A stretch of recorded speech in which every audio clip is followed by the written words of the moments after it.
Thanks so much, Utma. I'm Nicola Ballingle. I'm a Senior Improvement Advisor in the QI department, and I'm just going to introduce you to some of the basic concepts that we use in demand and capacity to help us manage it. So you might have seen in the driver diagram, one of the main primary drivers is matching demand and capacity.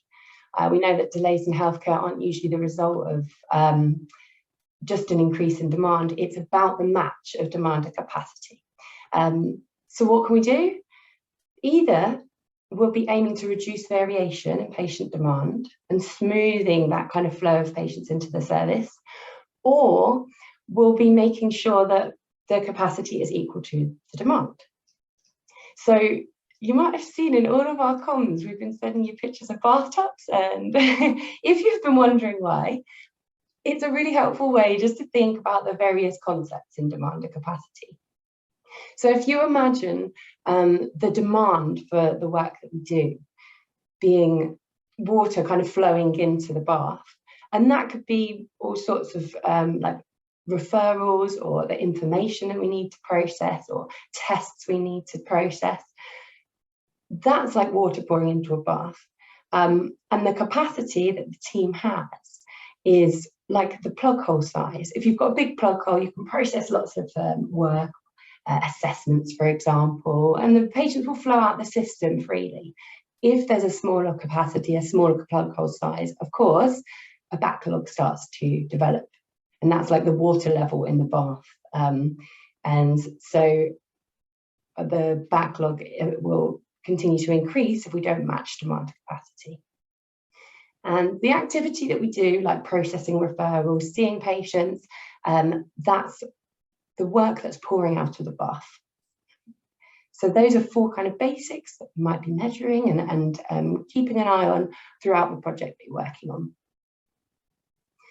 So the demand can be referrals, like I mentioned, and it does include the work that is what we would call failure demand, so rework of things that haven't gone right first time. Got to factor those things in because they might be unavoidable. So other examples of demand might be number of admissions we get, or number of people who require care coordination, for example. And what's capacity? So capacity is the amount of work that we can do. And we describe the whole fixed weekly amount of capacity we've got as template capacity, whilst knowing it will not always be available. Staff have annual leave and sickness, for example, so it really varies. So we need to be closely aware of our actual available capacity. And it can be helpful as well to start thinking about what capacity have we booked. We sometimes overbook without remembering staff might not be 100% attendance, or we might underbook capacity and think about clever ways to make sure we maximise our services. Now, here are 3 golden nuggets that you can be working on throughout your project that can really help to optimise flow. Things to avoid in the system are called batching, queues, and bottlenecks. I'll tell you a little bit more about those. Batching is where we might group together similar work, thinking it would be easier to do it all at the same time. So that might be waiting once a week before we have a triaging, or waiting to do ward round once a week.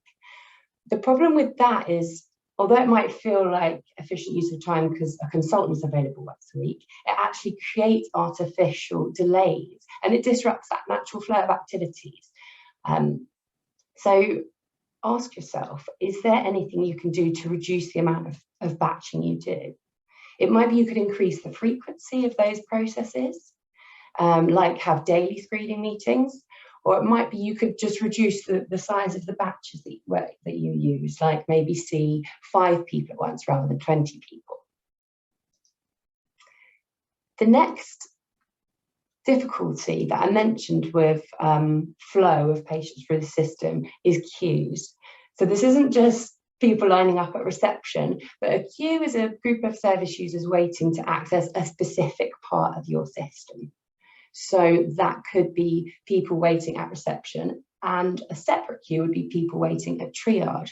There might be a separate group of people waiting for assessment. So each one of those queues is like a bath, and there could be delays in each one of those. So by carving up the system in that way and separating the work we do for assessment, triage, treatment, discharge, we can artificially create queues and more opportunities for people to get stuck and sit in the system. Another type of carving up in that way might be where you decide to see urgent and non-urgent cases separately. And it is often what people do when they try and manage demand and capacity. So that, for example, you can see all sort of urgent people in one group and focus on them. But that really does absorb capacity and batch people together. So our challenge over the months is, how can we be flexible and really use our capacity to see people as they come in and not divide them into lots of multiple queues? Now, there was a third sticking point that I mentioned, and this is the last thing for me, is bottlenecks. So a bottleneck is that part of the system where the capacity is not able to meet the demand, and it's a crucial part in the system where you start developing delays. And there are two different types of bottlenecks. There are process bottlenecks, so where one process takes a lot of time. And there are also functional bottlenecks, which is a bit different, where lots of different inputs need one function before they can go through the system. So staff could be a functional bottleneck. Like if lots of people need to see the same doctor who works in an inpatient ward and runs an outpatient clinic, that might cause a delay that we would describe as a functional bottleneck. So have a think, in your service, is there anything you can do to highlight bottlenecks to start with, identify what the huge constraints are, and then again use your capacity flexibly to put your resources into that particular part of the system that's your constraint. This is where process mapping is really helpful, and just having a good awareness of the variation in the system, the duration of each task.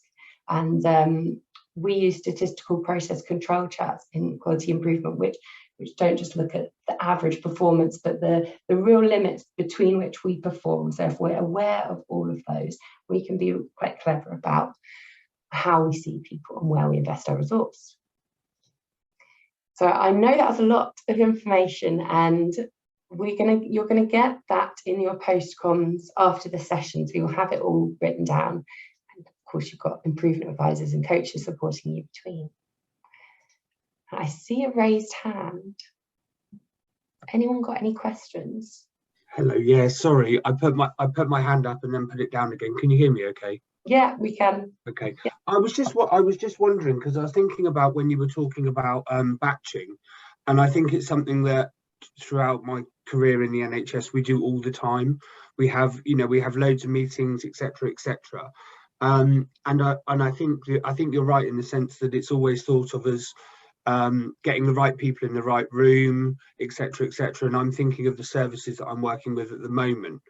When you were talking about dividing it up, I can understand that it might create a slight delay, maybe of a week or two or something along those lines.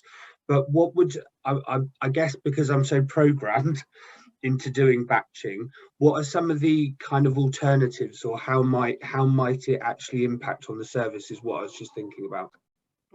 Yeah, great question. So the more often you can deal with the demand and process it, the less it's likely to stack up. So if you have like a weekly triage, can you do that daily? Or if you tend to wait until you've got 20 people to see, can you actually do that as soon as you've got 5 people? Thank you, that's helpful. Excellent, and I'm sure there's going to be lots of amazing discussions in the room where people can help and share those ideas and share those thoughts. Now, I know at the moment Shubs is just trying to sort out the rooms again, so Nicola, I'll just highlight to people as well, while we do that, we're going to give you that driver diagram when you go in the room. So in your groups, you can actually look at that driver diagram, that change theory, and think about the specific change ideas that you would come up with for your service to enable you to make changes. Initially within the room as well, we'll be helping you think through where are you in your work, in your improvement work. Have you got a team around it? Do you have access to a sponsor? Do you have access to a QI coach? Do you have service user involvement? So we're just getting those rooms set up, and we'll head out. We're going to spend 20 minutes there. Shubs, how are you doing? Yeah, so it's the same room, just opening up again for 10 minutes, and then so I know we're supposed to do it twice. So we want to come back and then go again, or should I No, so it's 20 minutes in total, and the first part of that will be helping you think through how you actually set up your team and who needs to be there, and just a little check-in around that. And then the second half of it will make sure you have access to that driver diagram, and you can all have a look at it and think about specific change ideas that you would be able to go and do back in your areas.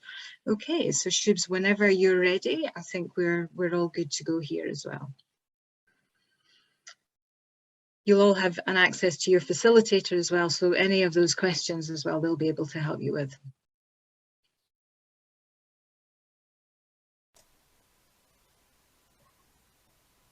Let me see if there's any unassigned. Okay. Oh, sorry, I had to leave and come back again. I'm not sure what room I was in to That's begin all right. with. I'll just put you. I'm going to look for the room that's not full, and that way you can go in there. Yeah? All right, thank you. Just balance out the numbers. Room 4. Actually, sorry, what's your first name? It's Ross Truscott. Ross. Okay, I'll put you in room 7. Okay. Okay, fine, thanks. Catherine, in room 4, it shouldn't really rely on me to facilitate. So we've got. I think there's Carlos and Oz in room 3. Okay, so can we take somebody out and put them into room? Which room were you in? I can, but I was just thinking if one of them was talking, I didn't want to just move them. Do you want to pop in there and then just... Yeah, what I need you to do is put that driver diagram on the Jamboards, okay, so that we have access to that, but I'll go in there now. Okay.